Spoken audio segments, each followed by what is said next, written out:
Alors nous continuons. Allez, Juste allez. de souhaiter la bienvenue à tout le monde. Et puis, à vous aussi, mon père. Puis, vous remercier d'être ici avec nous. Et puis, pour tous les enseignements qu'on a eus, hein, on a vu la manifestation de Dieu. On a appris la manifestation de Dieu. Ça peut être la parole, un événement ou une circonstance. Le numéro 2, c'est l'appel de Dieu qui veut faire avec toi un prophète. Après ça, le numéro 3, celui-là, il vient m'agacer un petit peu les prétextes. Parce qu'on a toujours des prétextes. Hein? Et puis, le quatrième, c'est le Seigneur promet son aide. Je suis avec toi. Le cinquième, le prophète donne sa réponse. Fait que dans tout ça, moi ça me rejoint beaucoup parce que c'est un peu notre vie à nous autres. Là. Des fois, on se trouve beaucoup, moi je me trouve beaucoup de prétextes. Et puis, qu'on voit que les prophètes, ça se rejoint aussi. Fait que, merci Père, puis bon enseignement. Merci. Alors, c'est bon de refaire un peu comme on vient de faire. Alors, on a vu les 5 étapes d'un cheminement vocationnel. Et la semaine dernière, on a vu que le livre des juges avait 4 étapes. Puis je me rappelle, quand j'enseignais ça, les élèves se mêlaient. Le 4 devenait le 5, puis le 5 devenait le 4, puis tu sais. Alors c'est pour ça qu'il faut, et quand on ouvre le livre des juges, alors qu'est-ce qui se passe? Puis vous avez eu les feuilles. Alors, le peuple fait ce qui est mal aux yeux de Dieu. Et puis le Seigneur l'abandonne à ses décisions. Et le peuple devient esclave. Et regardez ce qui se passe. Parce que la parole de Dieu, elle est actuelle. La parole de Dieu, elle est vivante. Et puis, les récits qu'on lit, c'est pas des choses dont on se rappelle. C'est pour notre vie quotidienne, notre vie de tous les jours. Alors, cette deuxième étape du livre des juges, où Dieu, pas qu'il nous abandonne, mais il nous laisse aller. Hein? Et puis, le peuple crie vers Dieu. Puis des fois, ça a pris 7 ans. Puis des fois, ça a pris 40 ans. Alors, ça dépend comment est-ce qu'on est en lien avec Dieu. Tu sais, des fois, on peut s'égarer, puis dire, « Oh, non, ça ne va pas bien dans ma vie. » là. Justement, cette semaine, je rencontrais un de mes anciens élèves dans la quarantaine, et psychothérapeute, puis excellent, c'est un croyant qui va à messe presque à tous les jours. Et là, il prend 4 jours à Saint-Benoît-du-Lac. Parce qu'il dit, je dois faire le point. Tu sais, ce que j'ai vécu, ce qui s'en vient, est-ce que je suis bien orienté? Tu sais? Alors, c'est ça, être chrétien. C'est se laisser interpeller, c'est s'interpeller soi-même pour dire, est-ce que je suis disciple de Jésus? C'est notre mission. Et quand on a crié vers Dieu, Dieu envoie un sauveur. Et quand on prie, quand on crie vers Dieu, il y a toujours des grâces qui sont données. Et il faut faire attention pour ne pas dire, bien là, c'est ça que je veux. Parce que des fois, il va nous donner autre chose. Puis on va le voir ce soir. Alors, c'est, Seigneur, tu vois ma situation.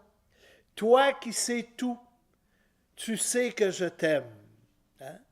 Et que je veux être fidèle à ma mission. Envoie ton esprit, éclaire-moi. Alors, vous voyez comment on a à cheminer là-dedans. Alors, Dieu envoie un sauveur, un juge, et le peuple revient vers Dieu. Alors, quand on regarde juste les nouvelles ce soir, alors si, quand la loi de mourir dans la dignité a été votée, je me rappelle à la table, à l'archevêché, on a dit ça va être comme l'avortement. Hein? L'avortement, il y avait des normes serrées, strictes, puis tu sais, mais aujourd'hui, là, ça prenait deux médecins qui vérifient comme il faut, la rencontre d'un psychologue, etc. Aujourd'hui, bien, c'est fais-toi avorter. Hein? C'est comme ça, là. Combien de femmes m'ont dit, je l'ai fait, mais je n'avais pas grand choix, tout le monde me poussait là-dedans. Et tu sais, les femmes sont bouleversées. Hein? Et je me rappelle même un homme qui a amené sa copine à l'hôpital et puis qui m'a rencontré, puis il pleurait d'avoir agi ainsi parce que là, il voyait c'est quoi qui s'est passé dans ma vie. Tout est arrivé vite, puis je n'ai pas eu la capacité de réfléchir comme il faut. Hein? Alors, et aujourd'hui, aux nouvelles, ben c'est si tu fais du Alzheimer, là, quand ça commence, là, signe un papier que tu veux qu'on te donne la piqûre. Quand tu seras rendu à tel stade.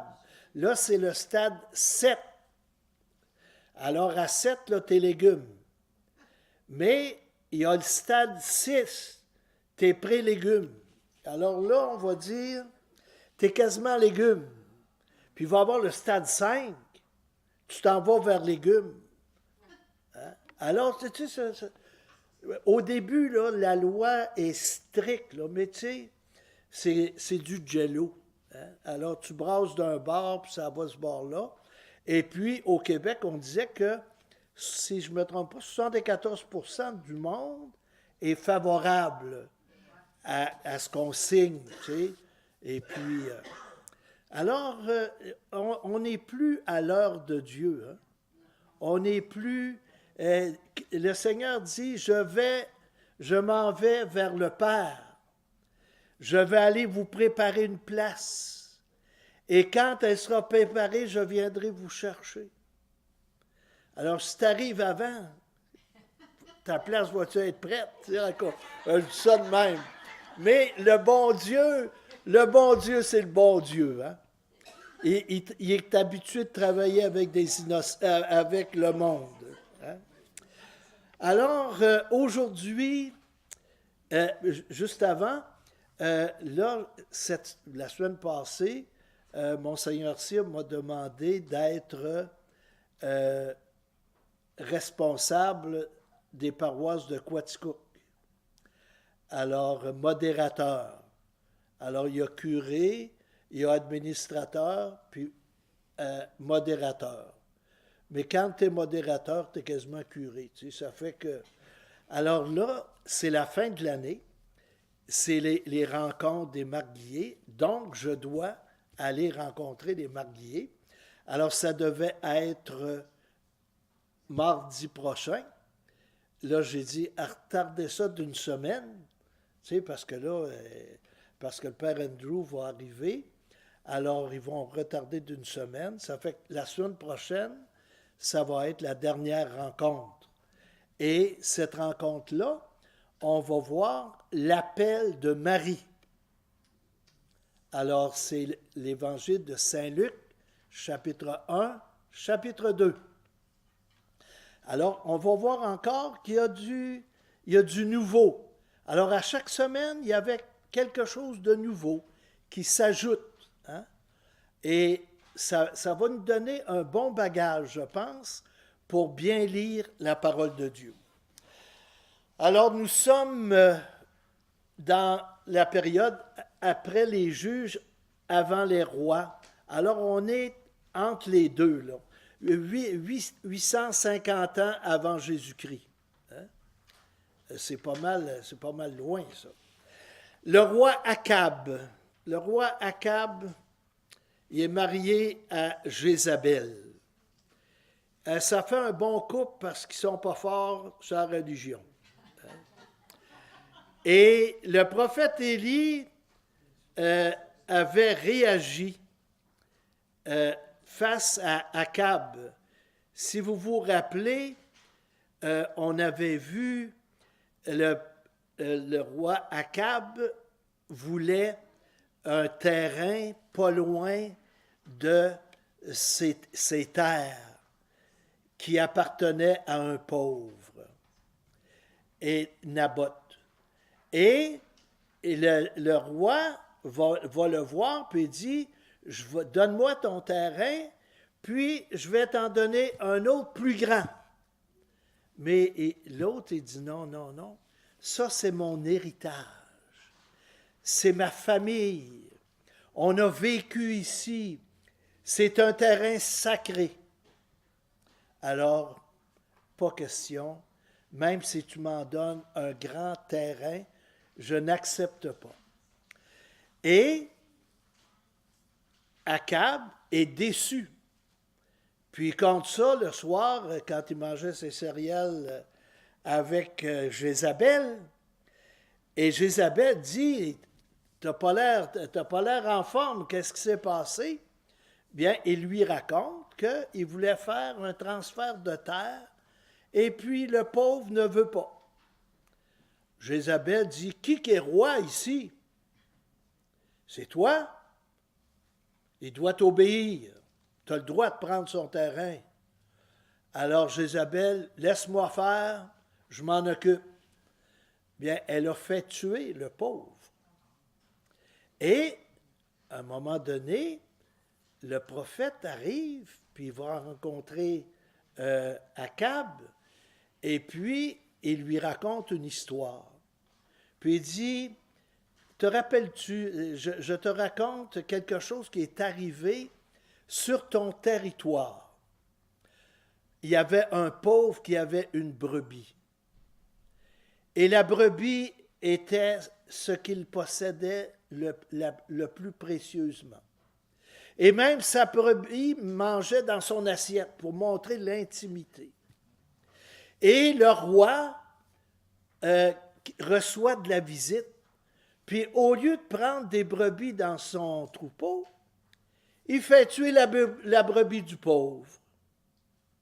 Il la fait cuire, puis il la fait manger. Alors Akab n'est pas de bonne humeur, puis il dit, celui qui a fait ça doit mourir. Et là, le prophète dit, cet homme, c'est toi. Puis là, il lui raconte ce qui s'est passé. Alors, vous voyez comment le prophète, c'est celui qui porte Dieu, qui porte la parole, qui porte la vie. Hein? Et c'est notre mission aussi. Alors, le roi Akab avait rapporté à Jézabel comment le prophète Élie avait réagi et comment il avait fait égorger tous les prophètes de Baal. Et ça, il faut aller au premier livre des rois, au chapitre 18. Alors, le prophète Élie avait rassemblé tous les prophètes de Baal, les prophètes des païens. Et puis, il les avait mis au défi. Il y avait l'autel de Baal, avec le poteau sacré, vous vous rappelez. Et Élie s'est fait bâtir un autel à côté. Et puis, il dit apporter l'offrande. Alors, les prophètes ont apporté l'offrande, puis il leur a dit, priez maintenant Baal afin qu'il mette le feu à l'offrande pour que tous les gens voient la puissance de Baal. Alors, les prophètes de Baal se mettent en prière, puis crient, puis se taillardent, et puis jusqu'au midi. Puis là, Élie, il était un peu moqueur. Il dit, criez plus fort, vos dieux sont endormis. faut les réveiller. Alors, eux autres, ils repartent encore plus fort, etc. Alors, c'est bien raconté dans le livre des rois. Et là, à un moment donné, là, il dit, écoutez, arrêtez, là. Vous êtes en train de vous égorger. Là, hein? Arrêtez de crier. Moi, je vais mettre mon offrande et vous allez l'arroser. Mettre de l'eau. Hein? Et puis, je vais invoquer Yahvé. Et le sacrifice, le feu est arrivé. Hein? Alors, Élie avait un pouvoir extraordinaire. Et là, quand les Juifs ont vu ça, ils ont dit, ben là, les Baals, les prophètes de Baal nous ont menti. Alors, ils les ont cernés, puis ils les ont tous tués. Il y en avait 400. Disons qu'il a été un peu fort. Disons que si on serait en 2019, là, on passera en cours. Là, hein? Mais c'est de même qu'on réglait les problèmes. Alors, là, Akab raconte à Jézabel, c'était ses prophètes à elle, tes prophètes sont morts. Ah ben là, imaginez-vous qu'elle a retroussé les manches. Hein? Alors Jézabel envoya un messager dire à Élie, que les dieux amènent le malheur sur moi, et pire encore. Tu sais, elle invoque ces dieux, là. Puis si j'agis mal, que je meure. Si demain, à cette même heure, je ne t'inflige pas le même sort que tu as infligé à ces prophètes. Alors tu dois mourir demain. Disons, quand Élie a su ça, il était un petit peu nerveux. Hein? Nerveux. Alors, devant cette menace, Élie se hâta de partir pour sauver sa vie. Puis on a le droit de sauver notre vie. Arrivé à Beersheba, au royaume de Juda, il y laissa son serviteur qui l'accompagnait. Quant à lui, il marcha toute une journée dans le désert. Le désert, dans la Bible, c'est la rencontre de Dieu. Le lieu de la rencontre. Et le prophète Osée, hein, qu'on aurait vu, mais malheureusement, le prophète de l'amour, hein, je te conduirai au désert et je te parlerai au cœur. Le prophète Osée, c'est de toute beauté, ça. Il a marié une prostituée. Puis là, les gens le traitaient de fou. Hein? Mais le Seigneur avait dit, Gomère, c'est la prostituée du village. Tout le monde la connaît. Et plusieurs l'ont rencontrée intimement pour prendre un café et d'autres choses. Hein? Alors, Marie Gomère, pour avoir l'air plus fou que ça, tu meurs. Hein? Hey, tu maries la prostituée du village. Et Osée va le faire. Puis, à quelques reprises, il va aller la rechercher à l'hôtel du village parce qu'elle était habituée d'aller prendre son café là-bas. Hein? Alors, et puis, Osée la reprenait, puis lui pardonnait. Alors, Osée préfigure et la figure de Dieu, de Jésus. C'est de toute beauté, le prophète Osée.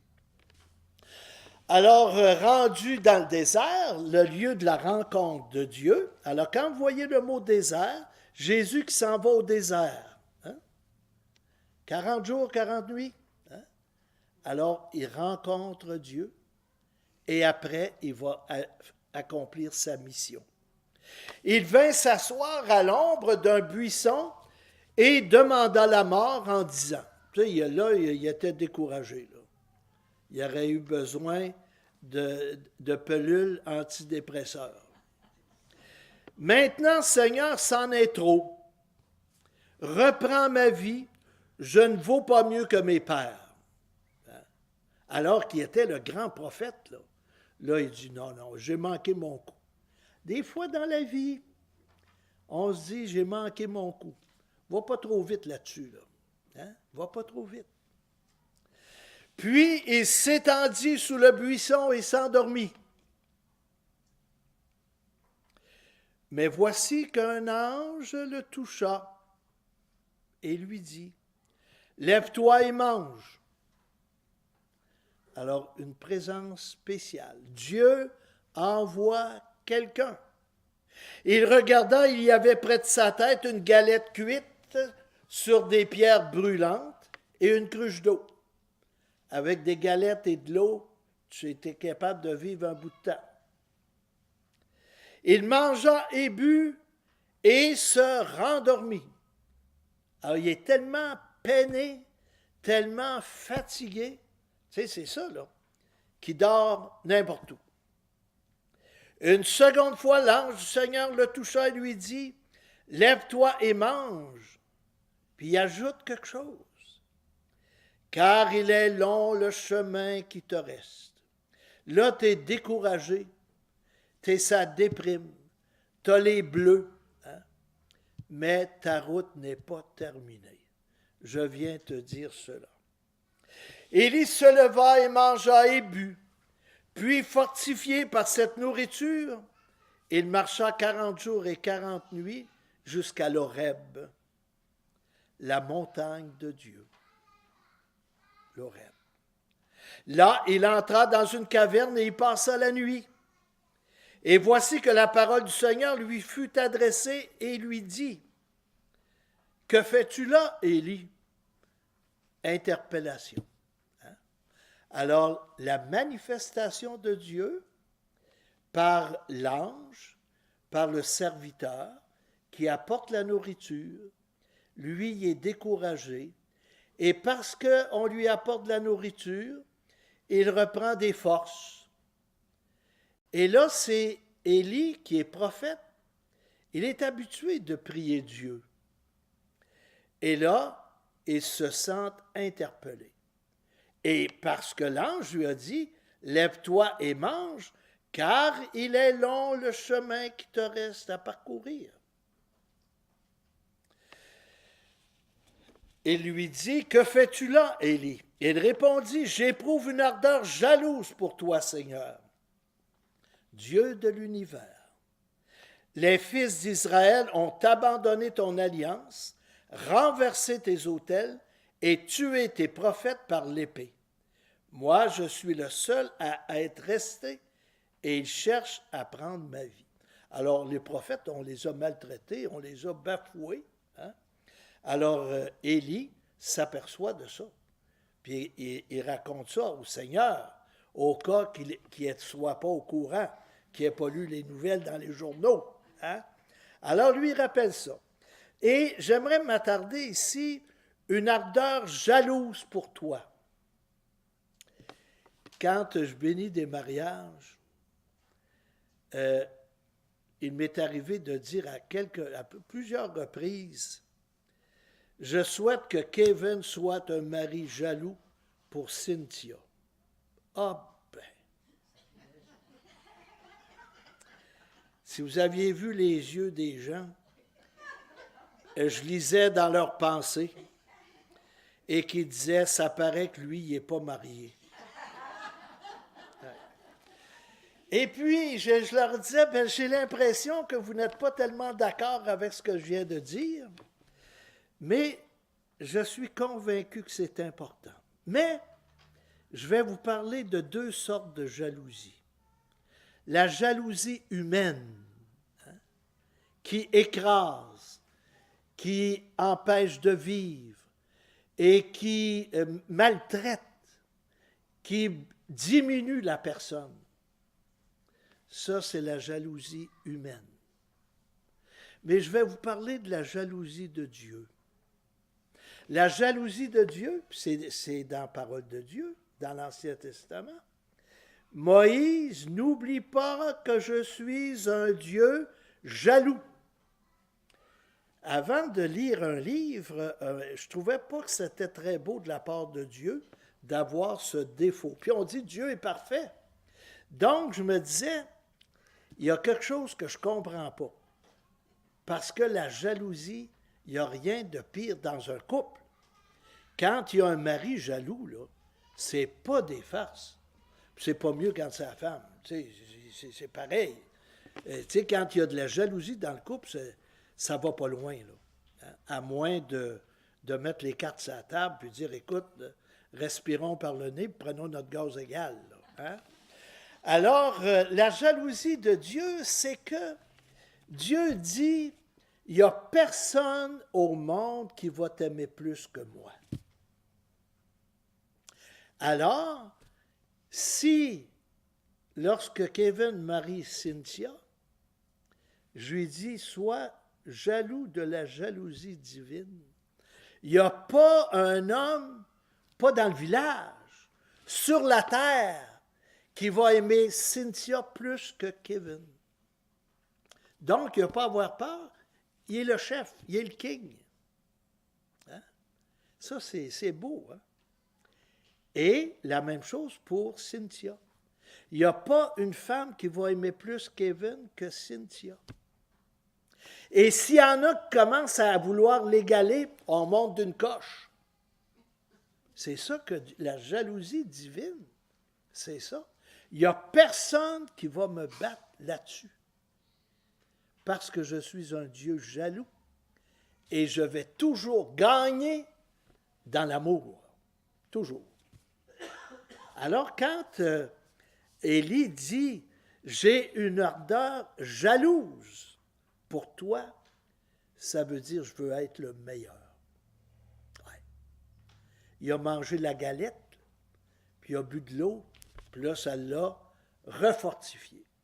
Alors, la jalousie de Élie, c'est « Je veux être le grand prophète », pas par orgueil, il n'y a pas d'orgueil là-dedans. Dieu n'est pas orgueilleux, mais il est amour. Alors, c'est lui le meilleur pour chacune de nous. Intéressant, tu sais, quand on voit ça, là. Alors, gênez-vous pas si vous avez des enfants, dites, j'espère que tu vas être jaloux. Hein? Hein? Mais expliquez après. Hein? Alors,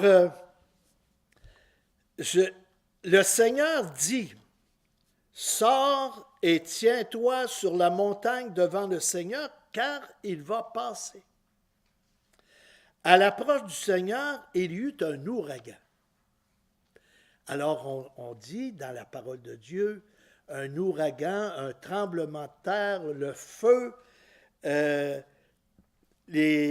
c'est des présences de Dieu. Dieu là, qui joue du tambour là, quand il y a une tempête. Là, hein?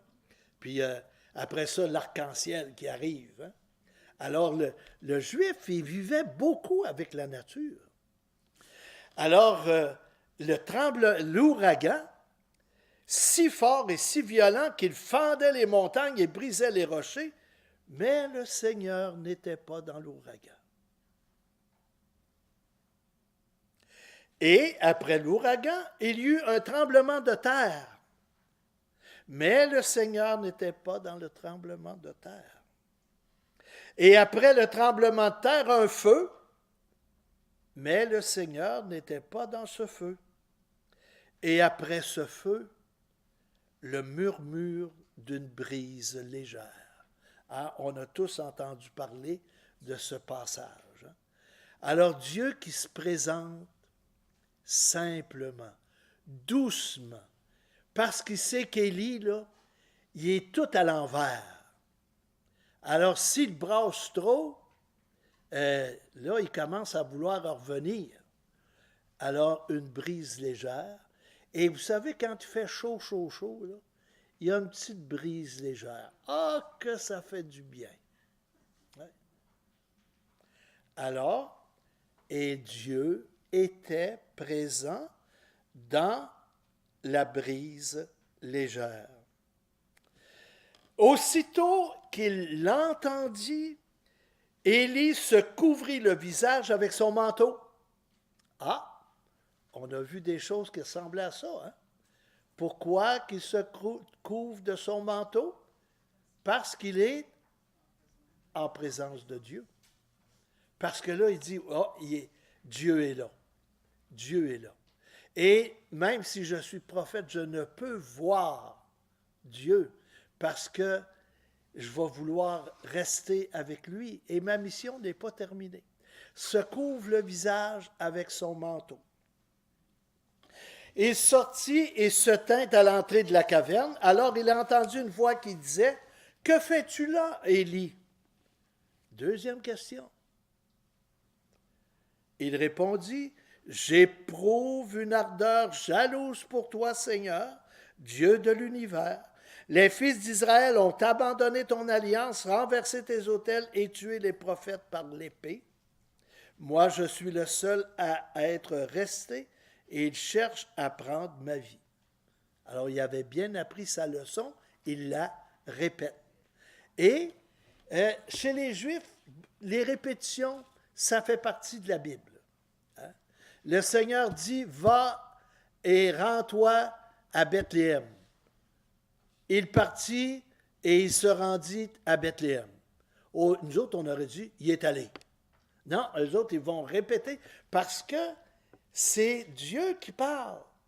Donc, je mets ça dans ma mémoire, je mets ça dans mon cœur, je veux me rappeler de ce qu'il m'a demandé.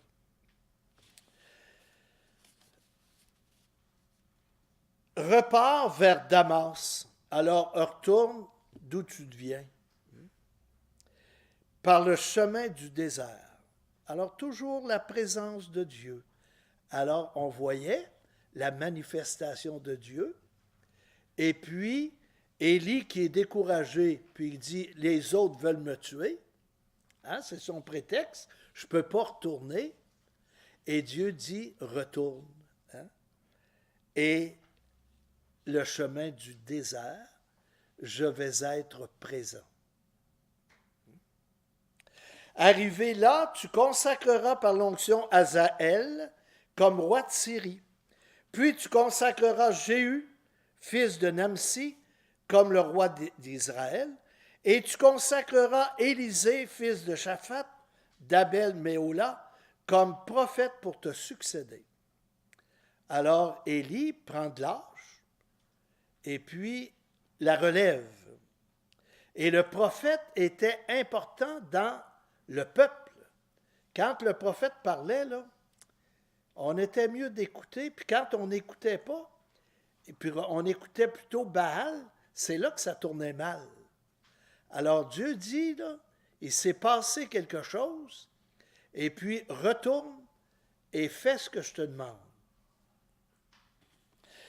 Celui qui échappera à l'épée d'Hazaël, Jéhu le tuera. Et celui qui échappera à l'épée de Jéhu, Élisée le tuera. Disons que ça y va assez dramatiquement, là. Mais c'est, tu sais, quand on regarde ça aujourd'hui, on dit, il était donc bien bête, ce monde-là. Tu sais, il était cruel. Alors, c'est comme ça que ça fonctionnait. Et puis, quand il y avait des méchants, on les enlevait de la circulation. Et regardez ce qu'on raconte en Corée du Nord. Hein, le président a fait tuer dernièrement des personnes parce qu'il a manqué son coup avec Trump, puis il n'a pas aimé la traductrice, envoyé au fusil. Il paraît qu'elle est morte. Il l'a fait tuer. Disons que la loi, les cours ne sont pas engorgés en Corée du Nord. Hein? Ils ont de la place pour en passer plusieurs.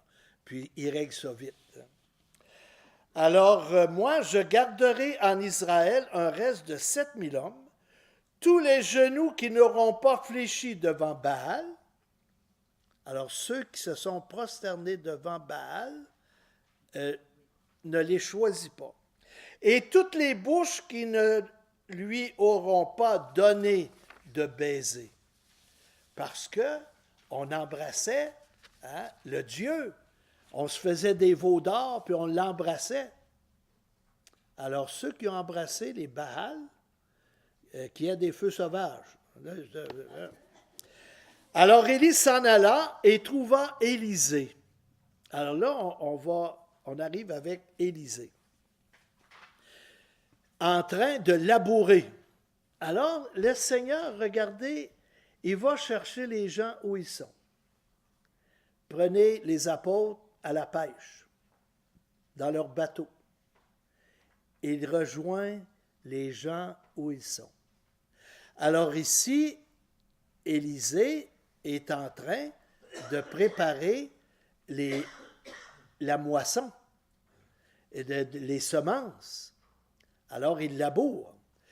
Il avait labouré 12 arpents et il en était au 12e, le dernier. Élie passa près de lui et jeta sur lui son manteau. C'est assez spécial. Hein? Mais, je me rappelle, le dimanche de l'Ascension, j'avais fait venir un jeune en avant, et puis on parlait justement de Élie qui jette son manteau sur Élie. Élie qui jette son manteau sur Élisée. Alors j'ai dit, voulez-vous savoir ce que c'est? Je fais venir un jeune du secondaire, voilà, viens ici, je prends mon étole puis j'y mets ça sur les épaules. J'ai dit, ça veut dire, toi tu vas devenir curé, tu vas prendre ma place. Et les talents que j'ai, ils vont être donnés, puis tu vas en avoir plus.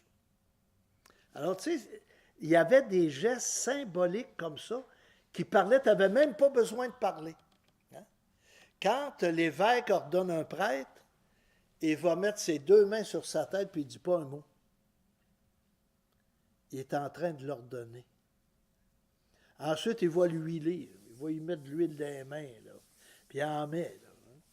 Ouais, pour consacrer. Hein? Puis il va faire après ça une grande prière. Hein? Alors, Élisée, Élie passa près de lui et jeta son manteau sur lui.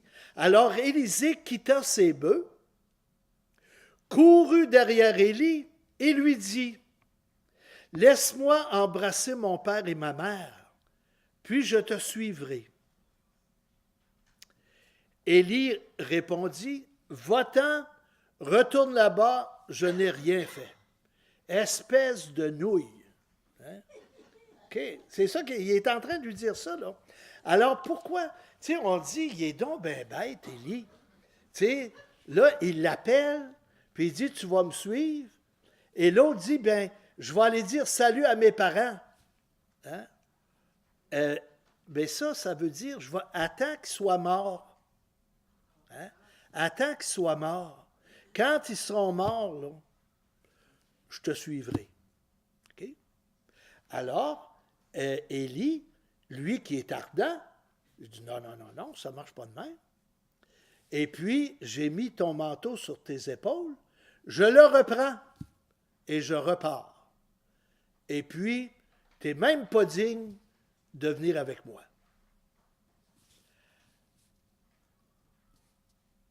Alors, Élisée s'en retourna, mais il prit la paire de bœufs pour les immoler, les fit cuire avec le bois de l'attelage et les donna à manger aux gens.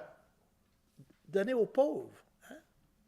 Alors, c'est Jésus qui appelle laisser, hein, donner tout et donner ça aux pauvres. Venez et suivez-moi. Puis il se leva, partit à la suite d'Élie et se mit à son service. Alors, il y a eu une hésitation. Il s'est trouvé un prétexte. Écoute, tu sais, du jour au lendemain, là, lui, il connaissait Élie. Parce que Élisée était quand même un croyant. Alors, il savait que si Élie pose ce geste-là, il faut qu'il réponde généreusement. Mais là, hey, du jour au lendemain, voyez-vous? Alors, c'est le cheminement qui se fait. Et Élie qui est catégorique. Hein? Voilà. Tu viens ou tu restes chez toi. Hein? Va voir ta mère, puis va boire ton lait. Hein? Voilà. Tu sais, c'est pas compliqué. Alors, on peut se lever pour la dernière partie. Juste vous dégourdir un peu.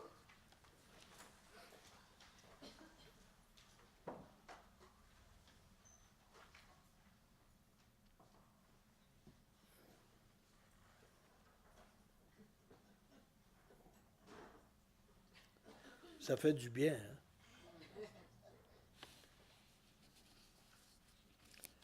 J'aurais dû amener des galettes. Hein? Et de l'eau. Oui, aussi. Et oui, oui.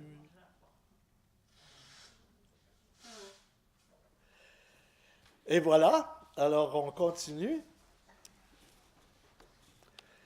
Alors, là, c'est intéressant de voir comment est-ce que les choses se passent. Et puis, c'est là qu'on voit, quand on lit la parole de Dieu, tu sais, des fois, on lit vite, là. Mais tu sais, tout à l'heure, je vous ai parlé de la jalousie. Je vous ai parlé des tempêtes, des tremblements de terre, du feu, la brise. Alors, comment est-ce que Dieu se présente? Puis dans nos vies, des fois, ça brasse. Et c'est Dieu qui brasse. Et d'autres fois, tout est doux. Tu sais, même à tel point que des personnes qui disent « ça va tellement bien que je m'attends à une catastrophe ». Ça, c'est très positif, ça, là. C'est les personnes qui font confiance au bon Dieu, là. Puis c'est le bon Dieu qui les guide, là. Non, non, non, quand tu dis ça, là, non. Alors, tu sais, puis vous entendez ça des fois. Tu sais, là, je touche à du bois. Ouais. Tourne-toi vers Dieu, ça va être mieux que du bois, là. Hein? Voilà. Alors, voici comment le Seigneur enleva Élie au ciel dans un ouragan. Ce jour-là, Élie et Élisée étaient partis de Gilgad. Élie dit à Élisée, « Arrête-toi ici, et moi, le Seigneur m'envoie à Béthel. » Élisée répliqua, « Par le Seigneur qui est vivant et par ta vie, je ne te quitterai pas. » Alors, Élisée est habitué de marcher avec Élie. Puis là, Élie, il sent que c'est sa fin. Et puis il dit, je m'en vais à Béthel, parce qu'il pense mourir là. Et Élisée dit, je t'accompagne. Ils allèrent tous deux à Béthel. Les frères prophètes de Béthel sortirent à la rencontre d'Élisée et lui dirent, sais-tu qu'aujourd'hui le Seigneur va enlever ton maître au-dessus de ta tête? Élisée dit, oui, je le sais, puis taisez-vous. Taisez-vous. Alors, Élisée aussi, il va se passer quelque chose. Tu sais, puis quand Dieu parle, on sent des fois des choses, là. Élie lui dit, de nouveau, arrête-toi ici, et moi, le Seigneur m'envoie à Jéricho. Élisée répliqua, par le Seigneur qui est vivant, et par ta vie, je ne te quitterai pas. Ils allèrent tous deux à Jéricho. Les frères prophètes de Jéricho s'approchèrent d'Élisée et lui dirent, « Sais-tu bien qu'aujourd'hui, le Seigneur va enlever ton maître au-dessus de ta tête? » Hey, l'autre commence à être fatigué, là. Élisée répondit, « Oui, je le sais, taisez-vous. » Pas un mot, ça. Une troisième fois, la troisième fois, ça veut dire la certitude. Hein? Saint, saint, saint, trois fois, certitude de la sainteté de Dieu. Une troisième fois, Élie dit à Élisée, « Arrête-toi ici, et moi, le Seigneur m'envoie au Jourdain. » Le fleuve du Jourdain. Important pour le Juif. Mais Élisée répliqua, « Par le Seigneur qui est vivant et par ta vie, je ne te quitterai pas. » Et ils continuèrent donc tous les deux. 50 frères prophètes qui les avaient suivis s'arrêtèrent à distance pendant que tous deux se tenaient au bord du Jourdain. Le respect. Là, ils disent, on va se retirer parce que les deux ont des choses à se dire. Il va se passer quelque chose. Élie prit son manteau, le roula et en frappa les eaux, qui s'écartèrent de part et d'autre. Ça nous fait penser à Moïse, Moïse, le passage, avec son manteau. Moïse, c'était avec son bâton. Ils traversèrent tous deux à pied sec. Pendant qu'ils passaient, Élie dit à Élisée, là, mettez ça en jaune dans votre Bible. Dis-moi ce que tu veux que je fasse pour toi avant d'être enlevé loin de toi. Et ça, c'est une phrase que Jésus disait souvent. Que veux-tu que je fasse pour toi? Bartimée, l'aveugle, sur le bord de la route, qui crie, et Jésus l'appelle. Et il lui dit, que veux-tu que je fasse pour toi? Que je vois, répondit. Élisée répondit, que je reçoive une double part de l'esprit que tu as reçu. Ah, ça c'est bon.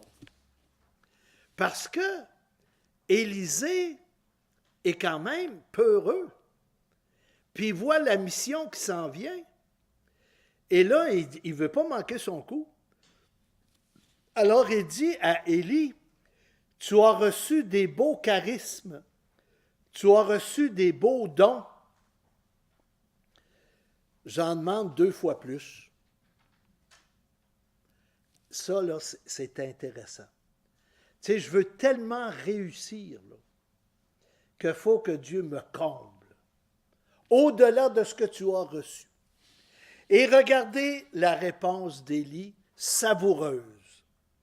Élie reprit, tu demandes quelque chose de difficile.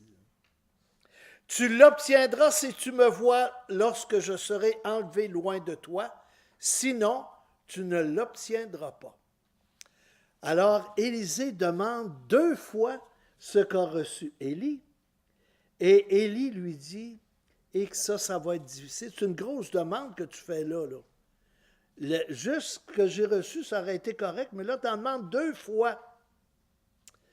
Alors, c'est pas de... Et il dit, tu demandes quelque chose de difficile. C'est pas qu'Élie est orgueilleux, puis il dit, là, tu en demandes 2 fois plus que moi, tu vas me battre. Non, non. C'est que Élie est conscient qu'il a été béni de Dieu. Dieu m'a béni. Dieu m'a accompagné. Dieu était avec moi dans toutes les tâches. J'ai réussi à exercer le ministère qu'il m'avait confié. Et j'ai été fidèle jusqu'au bout. Qui a dit ça aussi? Saint Paul, qui écrit à Timothée. Et puis qui dit, maintenant, je vais partir. C'est le moment pour moi de partir. Et puis, j'ai combattu le bon combat. J'ai été fidèle jusqu'au bout et j'ai gardé la foi.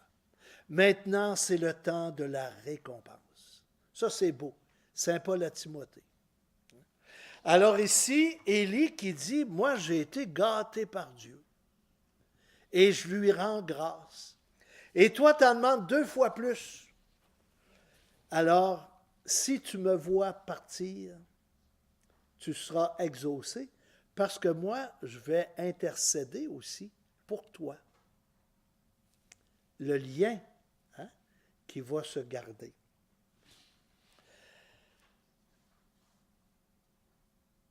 Il ramassa le manteau, Élisée le vit, ils étaient en train de marcher tout en parlant, lorsqu'un char de feu avec des chevaux de feu les sépara. Ça, c'est intéressant aussi, parce que On dit qu'Élie est embarqué dans le char de feu, c'est pas ça qui est marqué. Le char de feu les sépara. Voilà. Et ça veut dire la mort. Élie est mort.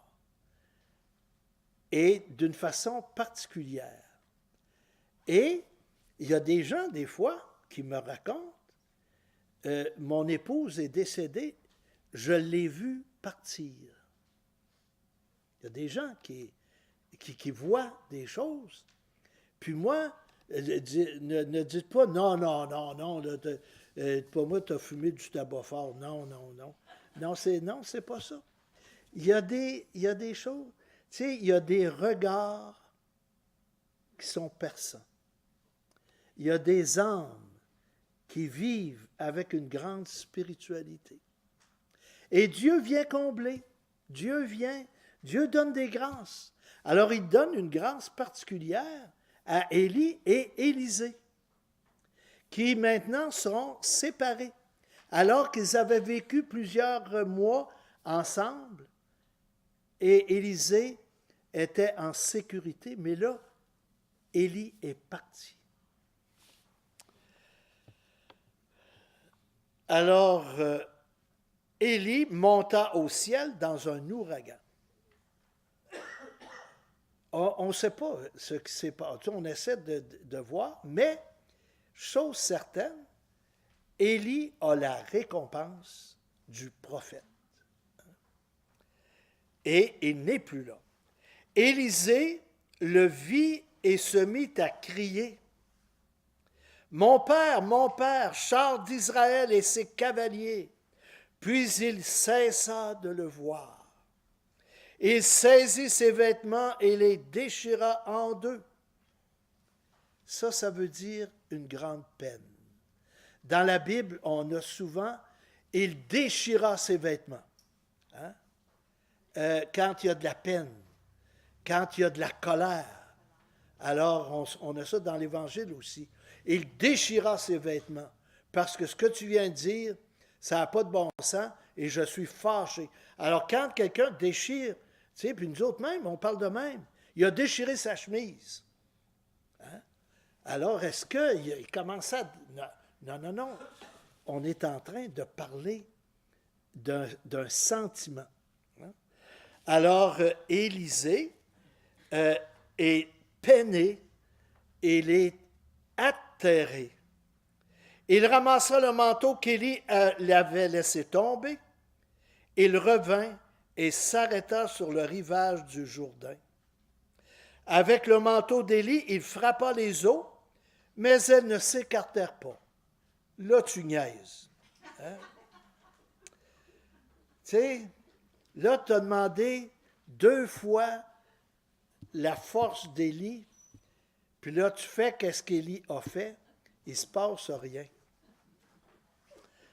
Alors, Élisée dit alors, « Où est donc le Seigneur, le Dieu d'Élie? » « Hey, réveille! » Il frappa encore une fois, les eaux s'écartèrent et il traversa.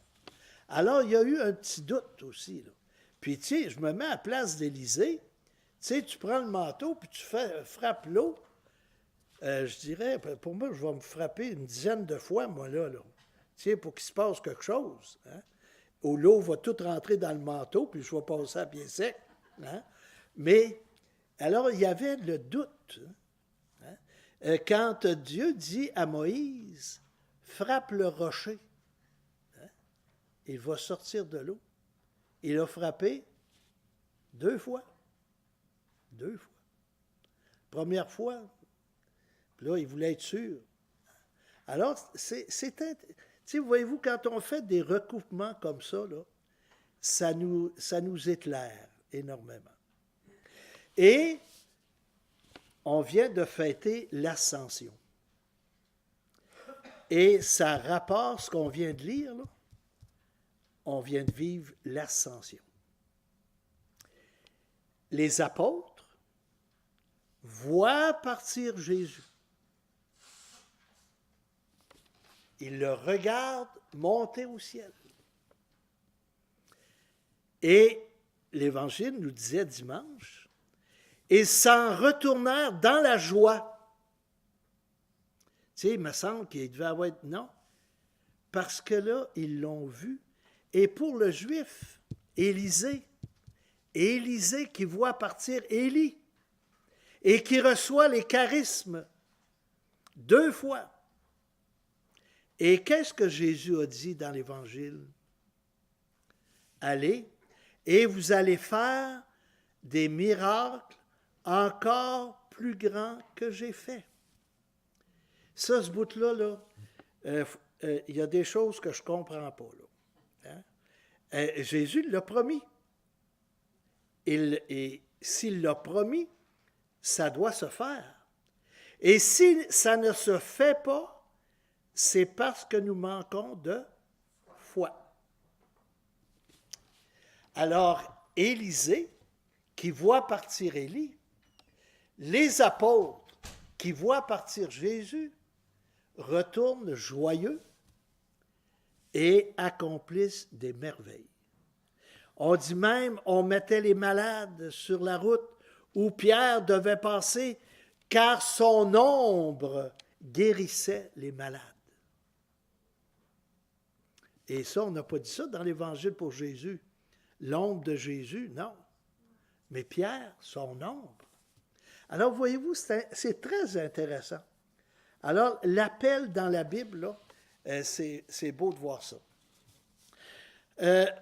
L'esprit d'Élie repose sur Élisée. Ils vinrent donc à sa rencontre et se prosternèrent jusqu'à terre devant lui. Alors, les prophètes qui étaient au loin ont vu ça. Puis là, on se met avec toi, Élisée. On continue, on va marcher avec toi. Et lui dire, voici justement qu'il y a parmi tes serviteurs 50 hommes valeureux. Permets qu'il aille à la recherche de ton maître. Et là, il est disparu. Il est parti où? Il y a eu un ouragan. Tu sais, puis un ouragan, là, on a eu dernièrement. Et puis les gens qui ont vécu l'ouragan, là, ils disent, c'est pas beau, là. On se cache dans la cave, là. Puis les toits lèvent. Alors là, ils ont dit, Élie est parti dans l'ouragan, et là, il doit être en quelque part. Peut-être l'Esprit du Seigneur l'a-t-il enlevé et déposé sur quelques montagnes ou dans quelques vallées. Il répondit, n'envoyez personne. Mais ils insistèrent tellement qu'il leur dit, ben allez-y donc, faites à vos têtes. Faites à vos têtes. Hein. Et ils envoyèrent les 50 hommes qui cherchèrent Élie pendant 3 jours sans le trouver. 3 jours, résurrection. Hein? Jésus, 3 jours, au tombeau. Eux autres, ils ont cherché 3 jours. Hein? Alors, ça veut dire qu'ils ont cherché. Ils revinrent vers Élisée qui était resté à Jéricho et il leur dit, ne vous avais-je pas dit, n'y allez pas? Des gens de la ville dirent à Élisée, comme mon Seigneur peut le constater, l'emplacement de la ville est bon. On va rester ici. Toutefois, les eaux sont mauvaises et le pays stérile. Okay. Alors, j'arrête ici. Vous avez les miracles d'Élisée au bas de la page.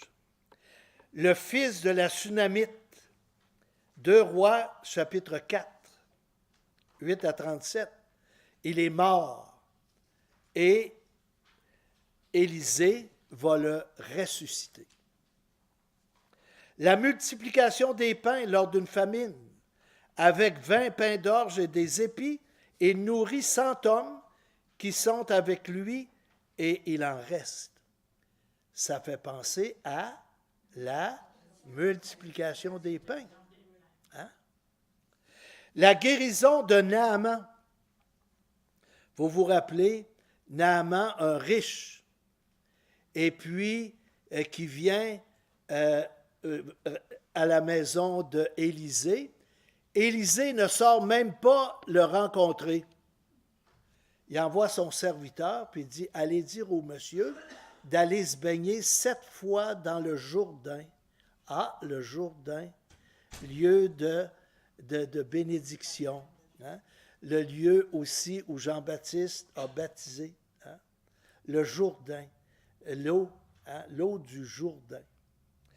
Alors Naaman n'est pas de bonne humeur, puis il dit, je pensais qu'il était pour venir pour faire des gestes, là, et puis il ne vient même pas à ma rencontre, on retourne d'où je viens.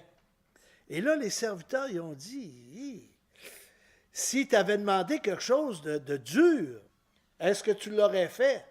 Oui, je l'aurais fait. Bien, là, il te demande d'aller te baigner dans l'eau du Jourdain. Tu sais, c'est pas terrible. Fais-le donc. Alors, il y va et il sera guéri. Hein? La purification des eaux, alors c'est juste la fin qu'on n'a pas lue.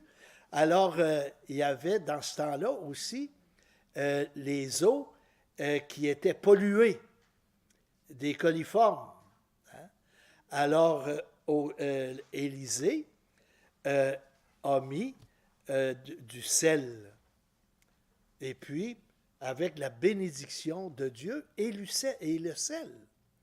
Alors, dans l'Église catholique, lorsqu'on bénit de l'eau, et de l'eau exorcisée, c'est-à-dire on enlève le mal, on enlève les impuretés, on va mettre du sel exorcisé. Et l'eau est purifiée. Parce que là, les gens étaient en train de mourir, ils buvaient de l'eau polluée. Et Élisée règle ça. Le respect du prophète. Alors, celle-là est bonne, puis c'est la conclusion ici, puis même un petit peu plus loin.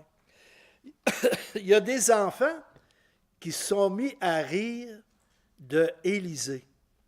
D'après ce qu'on voit, il était chauve comme le curé. Hein? Et puis, les enfants disent « Vas-y le chauve, vas-y le chauve ». Tu sais, ils grillaient de lui. Puis disons que Élisée, il avait un peu le caractère d'Élie. On ne riait pas de lui bien souvent. Là, hein? Alors, quand il a vu les enfants rire de lui comme ça, il y a 2 ours qui sont sortis du bois, puis ont agressé les 42 enfants. Ils les ont tous poignés. Hein? Ça veut dire, vous autres, là, la prochaine fois que vous allez rire d'un prophète, attachez vos tuques. Mais c'est intéressant. Tu vois ça, là. On va régler ça. Tu vas respecter le prophète. Parce que le prophète est l'ami de Dieu. Et si tu respectes le prophète, tu respectes Dieu. Si tu ne le respectes pas, tu ne respectes pas Dieu. L'huile se multiplie. Une veuve qui est endettée, son mari est mort. Et là, on veut prendre son fils pour l'acheter et le mettre esclave. Même pas l'acheter, on vient le prendre parce que la veuve a une dette. Alors elle pleure et Élisée dit as-tu un peu d'huile? Il en restait presque plus. Et puis, là, l'huile n'a jamais manqué. Elle fournissait quasiment le village. Hein? Alors elle a pu payer ses dettes. Et ça vous rappelle que le prophète Élie, hein, qui rencontre une veuve, et puis la veuve est en train de manger, de ramasser du bois, et puis Élie dit, fais-moi du pain, des galettes. Hein? Et puis elle dit, écoute, je t'en ferai bien, mais il me reste juste assez d'huile, puis juste assez de farine pour en faire pour moi et mon fils. Alors, Élie, tu sais, qui est ardent, fais ta galette, fais ton pain, puis tu me le donnes. Hey, c'est pas charitable, ça, là. Hein? Mais Élie, hein, homme de Dieu, il sait qu'est-ce qui va se passer. Alors, la femme l'a fait. Et puis, ils n'ont jamais manqué d'huile et de farine. Et le fer qui surnage, une famille abat des arbres pour se construire une plus grande maison. l'un d'eux fait tomber dans le Jourdain, encore le Jourdain, le fer de la hache qu'il avait emprunté en plus. Hey, on fait-tu mal dans ce temps-là, là? Élisée fait surnager ce fer, de sorte qu'il fut facile de le reprendre. Alors voilà, chers amis, c'est beau de... Et puis, quand on va lire là, le livre des rois, ces passages-là, tu sais, on a des clés là, pour lire ce qui se passe. Alors, la semaine prochaine, sur la vocation, l'appel de Marie, alors on terminera cette session avec la Vierge Marie. Alors, je vous remercie beaucoup, et puis, bonne prière, et la semaine prochaine.